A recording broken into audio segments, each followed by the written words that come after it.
Lord. యేసు ప్రభు నామములో మీ అందరికీ శాంతి సమాధానం కలుగును గాక. ఓ మిత్రమా, ఈరోజు ఒక మంచి టాపిక్ చెప్పాలని ఆశపడుతున్నా.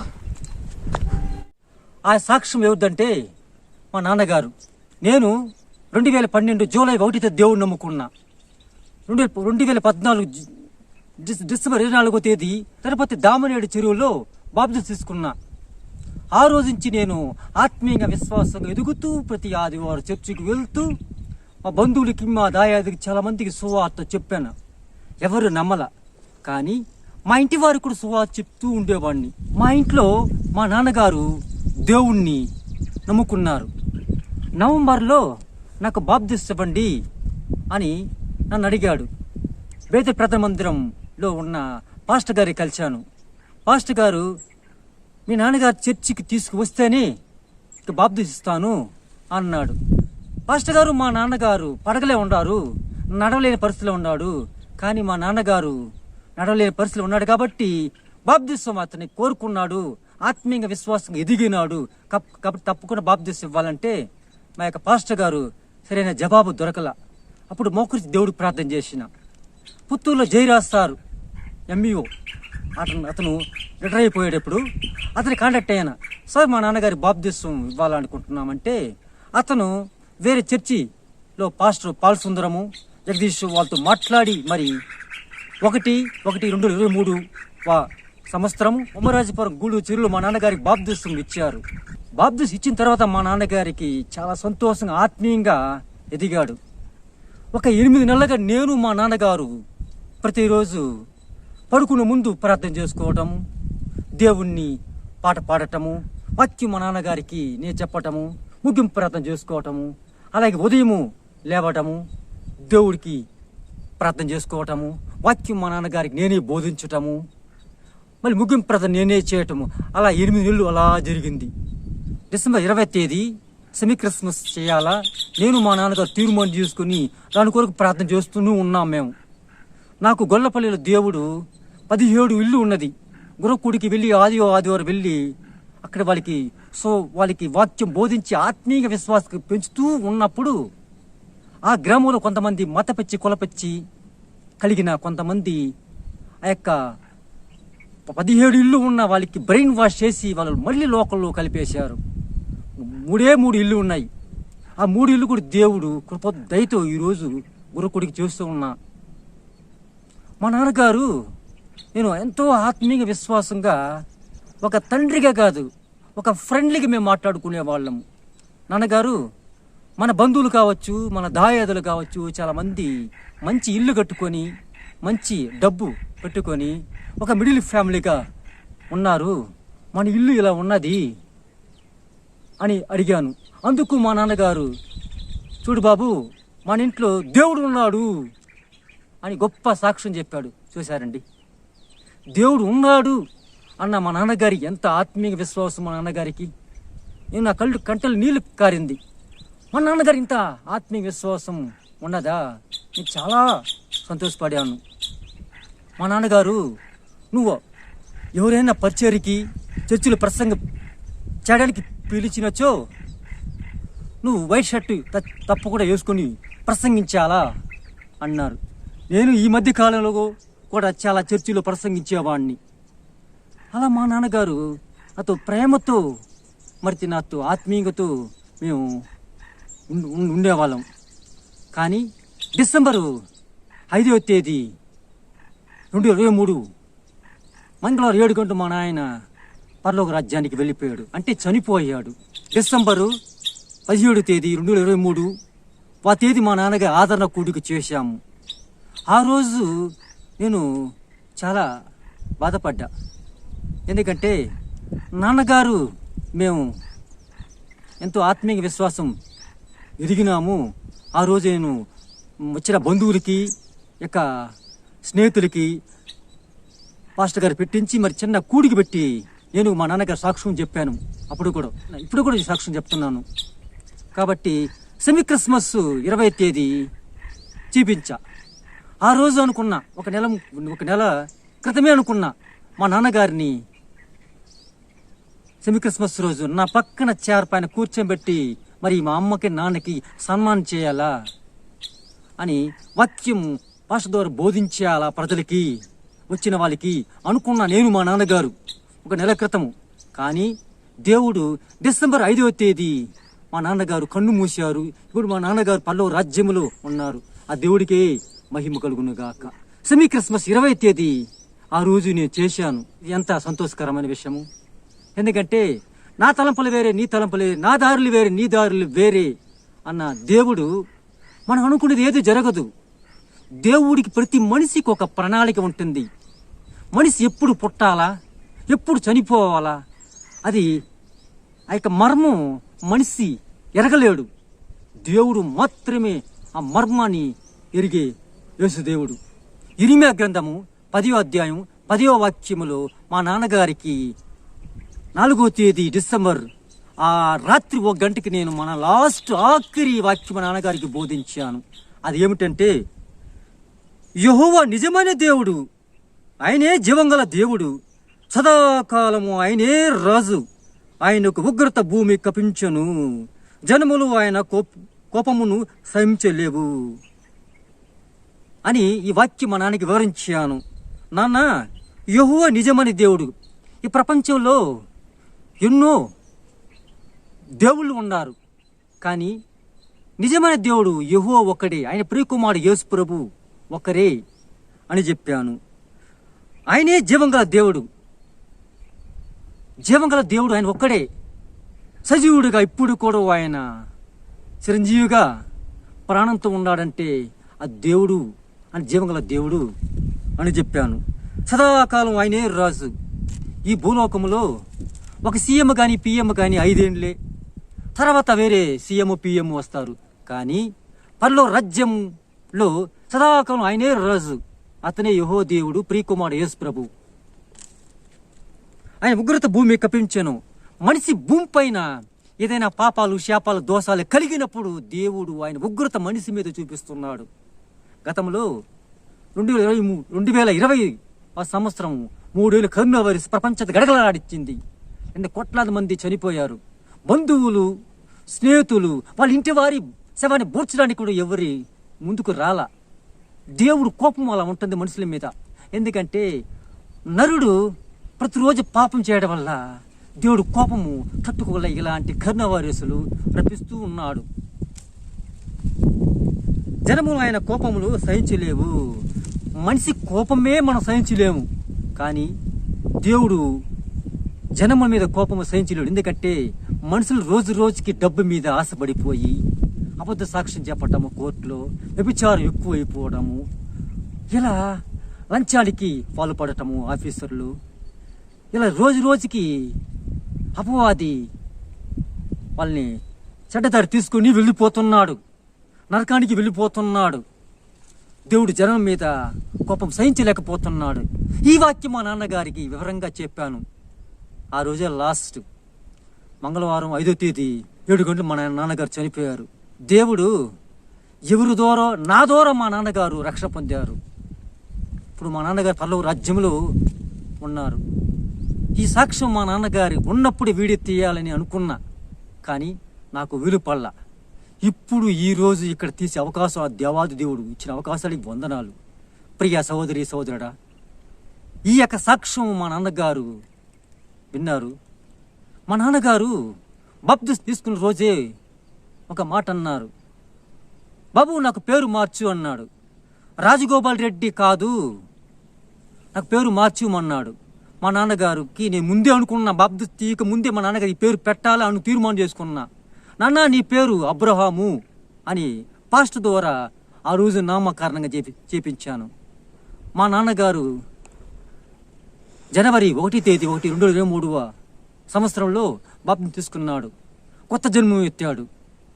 2024 కొత్త సంవత్సరం మా నాన్నగారి భూలోకం లేకుండా పరలోక రాజ్యానికి తీసుకెళ్ళాడు. దేవుడికి మహిమ కలుగునుగాక. మా నాన్నగారు ప్రతిరోజు యూట్యూబ్ ఛానల్లో ఉన్న క్రిస్టియన్ మెసేజ్ వినేవారు, పాటలు కూడా వినేవారు. ప్రతిరోజు నేను వాక్యము నాన్నగారికి బోధించుకొని ఆత్మీయంగా విశ్వాసం మా నాన్నగారు పెరిగారు కాబట్టి నాకు చాలా సంతోషపడినాను. నేను కూడా ఆ రోజు మా నాన్నగారికి నేనే మా ఇంట్లో ట్రైనింగ్ అయ్యాను. ఆ రోజు మా నాన్నగారు ప్రతిరోజు మా నాన్నగారితో నేను వాక్యం చెప్పడం వల్ల ఈ మధ్య కాలంలో జూమ్ మీటింగ్ నేను వాక్యం చెప్తున్నాను. కొన్ని చర్చిలను గెస్ట్ స్పీకర్గా వెళ్ళి వాక్యము బోధిస్తూ వస్తున్నాను.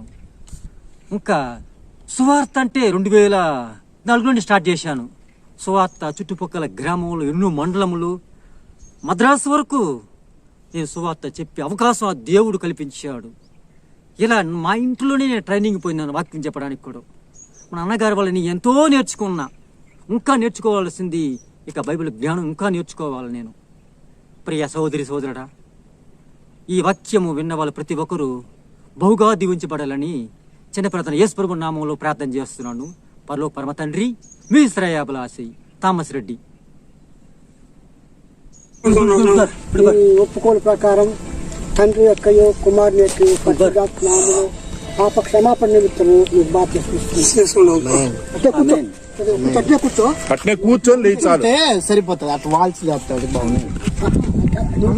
నిలబట్టుకుంటే కష్టం, మళ్ళీ అట్ట వెళ్తాది. కూర్చొని కింద కూర్చో కిందకి పోతూ పైకే కూర్చొని రక్తంతో కడగబడి ఈ రాజ్యంలో చేర్చబడుతుండగా మన ఆయన నీ దాసులు జీవించి ఆశీర్వదించాడు. పరలోక రాజ్యంలో మా తండ్రి నీకు కుమారుడు భూమిని జన్మిస్తా అంటే మీరు పరలోకంలో సంతోషపడుతున్నాడు కూడా మేము నమ్ముతున్నాము. సహోదరుడు మా తండ్రి మరి బాప్తిసం ద్వారా నీ కుమారుడు జన్మించాడు. నీ కుమారుని ఆశీర్వాదాలు యేసు ప్రభు ద్వారా నీ కుమారునికి మంచి ఆశీర్వాదాలు ఇచ్చి మా తండ్రి భూమిని క్షేమకరంగా కొనసాగడానికి మీ కృపను దయచేయండి. మంచి ఆరోగ్యం ఉండి యేసుక్రీస్తు యొక్క వ్యక్తిత్వాన్ని యేసుక్రీస్తు లక్ష్యాలను అలంకరించుకొని మా తండ్రి పరలోక రాజులో సంతోషం చేసుకునే వరకు మీ కృపను ఆయన వాడుకోమని మొదలు పెట్టుకుంటుంది. ఆయన కొరకు ప్రయాసపడుతున్న దైవ సేవకులందరినీ మీరు దీవించమని కోరుకుంటూ యేసు ప్రభు వారి శ్రేష్టమైన నామములో ప్రార్థన చేస్తున్నాం తండ్రి. దేవుని నుండి ప్రభు యేసుక్రీస్తు నుండి పరిశుద్ధాత్మ సహవాసం ఇప్పుడు ఎల్లప్పుడూ సహానికి తోడుగా ఉండి కాచి కాపాడును గాక. మీ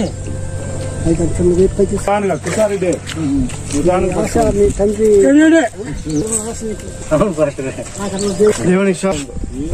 మాకు ఎన్నో ప్రోగ్రామ్స్ ఉన్నాయి సార్. ఇదే ఎందుకంటే ఇక్కడ పల్లెల్లో 5-6 కుటుంబాలు పుత్తూరులో వస్తున్నారు. ఇప్పుడు వెరీ గుడ్ పాస్టర్ గారు రండి. అయ్యో అయ్యో మా భార్య నా ప్రాణమే నుంచి బయట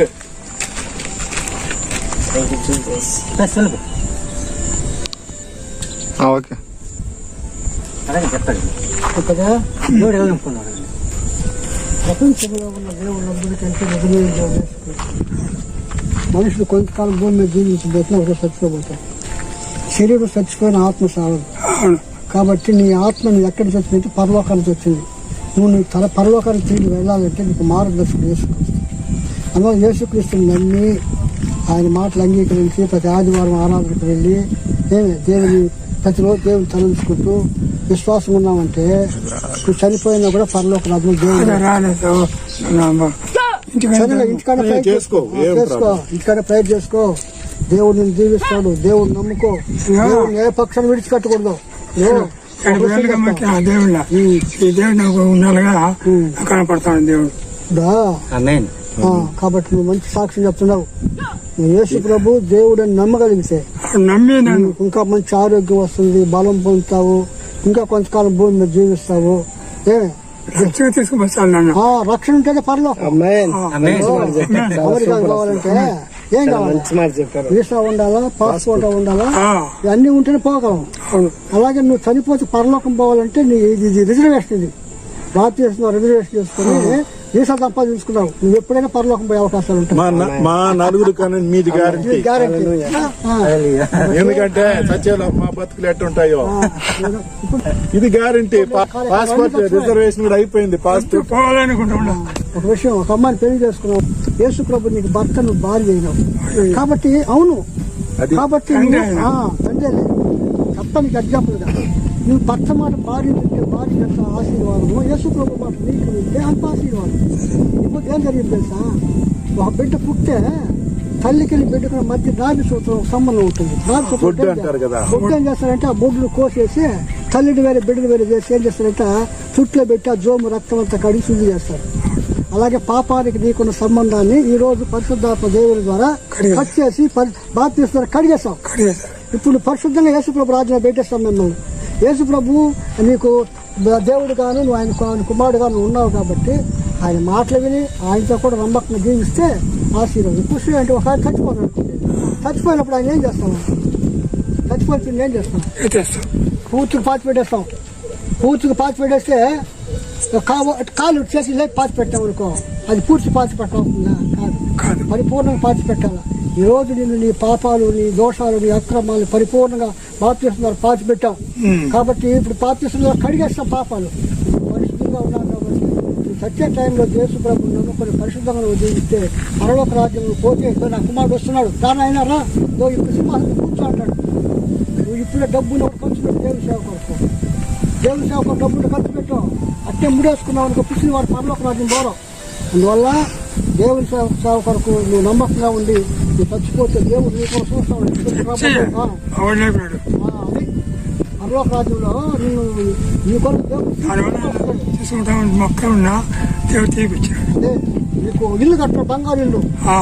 ఇక్కడైతే ఈ పూజల్లో బాధపడుతున్నావు, నేరుగా బంగారు ఇట్లా పండుకోపోతావు. అందువల్ల జాగ్రత్తగా ఇల్లు సంపాదించుకోవడానికి భూమి మీద ఉన్నప్పుడే శరీరంలో నువ్వు ఉన్నప్పుడే ఏం చేస్తావు? దేవుని నమ్ముకో, విశ్వాసం ఉంచు, ఆయన సన్నిధిలో పాత్రలో ప్రార్థన చేయి, ఆయన నీకేమేమి కావాలని అడుగు, ఆయన ఇస్తాడు. నువ్వు ఆశీర్వాదం కాలం బ్రతుకుతావు. దేవుడు నేను దీవించున్నాడు. ఎట్లా ఆరోగ్యం ఇక్కడ ఇసుకే ఒక ఆయన మరణకరమని కాదు చెప్తున్నాను, చచ్చిపోతానంట. ఆయన మీద మోకాళ్ళు ఇచ్చి ప్రార్థన చేశాడు దేవుడికి, దేవా నన్ను తీసుకుంటావంటే ఆయన ప్రార్థన దేవుడు విన్నాడంట. ఆయన ప్రార్థన దేవుడు వినియోగిస్తాయంటే వెంటనే సమాధానం పంపించాడు. ఓ జయరావు సార్ నాకు ఫోన్ చేసినాడు. ఫోన్ చేస్తే ఫోన్ రింగ్ అవుతాడు. హలో హలో అంటే ఏ సార్ హలో అంటే సార్ రింగ్ అయినప్పుడు వచ్చాడు, మాట్లాడినాడు నాతో. ఆయనకి ఆ కనెక్షన్ ఫోన్కి నాకు సంబంధం అక్కడ ఉంటే మాట్లాడితేస్తాడా? కాబట్టి దేవునితో సంబంధం పెట్టుకో బాగా. ప్రతిరోజు నీ కనెక్షన్ దేవుని దగ్గరికి వెళ్ళాలా, మోకరించి ప్రార్థన చేసి నీ కనెక్షన్ వెళ్తేనే దేవుడు ఉంటాడు. నీకు ఆయన కట్ అయితే మళ్ళీ నేను చెప్పినా వినడు. దేవుడు నమ్ముకో, దేవుడు నేను దీవిస్తాడు.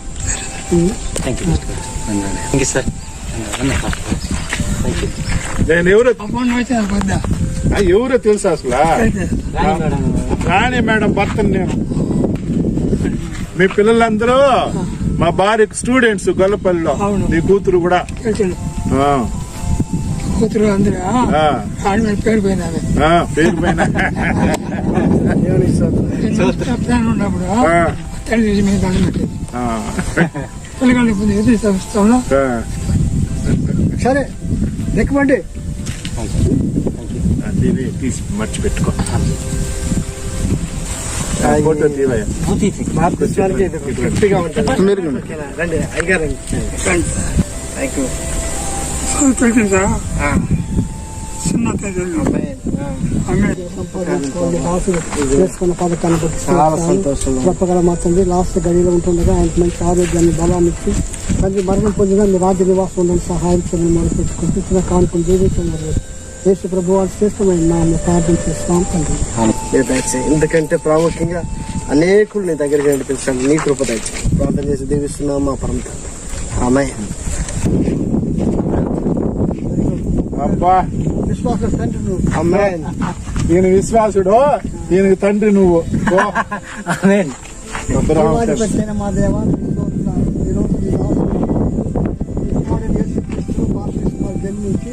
జన్మించిన మాత్రం మా తండ్రి మేము నామకరణం చేయడం జరిగింది. ఆయన ఈరోజు ఆయనకు మా తండ్రి అబ్రహాముని పేరు జరిగింది. కృపగల మా తండ్రి పరలోక రాజ్యంలో మీ పిలుపు ద్వారా అబ్రహాముని తీసుకోవడం సహాయం చేయమని మొదలు పెట్టుకుంటూ దీనికి ముందు నడిపించిన దాని కుమార్తె కూడా దీవించమని, వచ్చిన దైవ సేవను ఆశ్రయించమని, జయరావు గారిని మీరు దీవించమని మొదలు పెట్టుకుంటూ మా సహవాసం ఈ భూమి మీద ఉన్నంత కాదు మీరు చనిపోయిన పరలోక రాజ్యం ఇలాంటి సహవాసం కలిగి కూడా మీకు మనవి చేసుకుంటూ నీ కుమారుడు యేసుక్రీస్తు ద్వారా మీకు మొరపెట్టుకున్నాం తండ్రి. ఆమేన్. వస్తాం. ఓకే. Thank you.